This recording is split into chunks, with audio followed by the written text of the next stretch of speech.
त्यानंतर एक मोठी बातमी बघूयात। राष्ट्रवादीच्या म्हणजेच अजित पवार गटाच्या राष्ट्रीय अध्यक्षा सुनेत्रा पवार यांनी 10 मार्च रोजी भारत निवडणूक आयोगाला पाठवलेलं पत्र पक्षासाठीच अडचणीचं ठरू शकतं हे लक्षात आल्यामुळे ते पत्र मागे घेतलं जाणार आहे। पक्षाच्या राष्ट्रीय अध्यक्षपदी निवड झाल्यानंतर सुनेत्रा पवार यांनी आयोगाला पाठवलेल्या पत्रात 28 जानेवारीला अजित पवार यांच्या निधनाचा दिवस ते 10 मार्च या कालावधीत पक्षातर्फे निवडणूक आयोगाला झालेला पत्रव्यवहार ग्राह्य धरू नये असं त्यांनी म्हटलं होतं। या संदर्भात माहिती आपण घेऊयात आमचे प्रतिनिधी अक्षय मंकणी यांच्याकडनं। अक्षय, या पत्रावरनं अनेक काथ्याकूट सुरू आहे, मात्र नेमकं काय आता समोर आलंय? सुनेत्रा पवारांचं निवडणूक आयोगाला पत्र हे मागे घेण्याची का शक्यता आहे?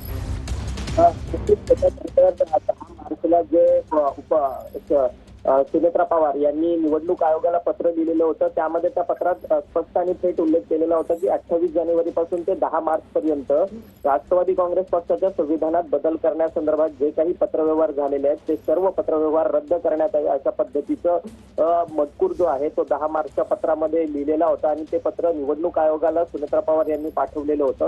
आणि त्याचमुळे 16 फेब्रुवारीला राष्ट्रवादी काँग्रेस पक्षाच्या संविधानात बदल करण्याच्या संदर्भातला जो पत्रव्यवहार प्रफुल्ल पटेल, सुनील तटकरे यांनी जो निवडणूक आयोगाकडे केलेला होता तो देखील पत्रव्यवहार जो आहे तो 10 मार्चच्या पत्रव्यवहारामुळे रद्द होणार आहे।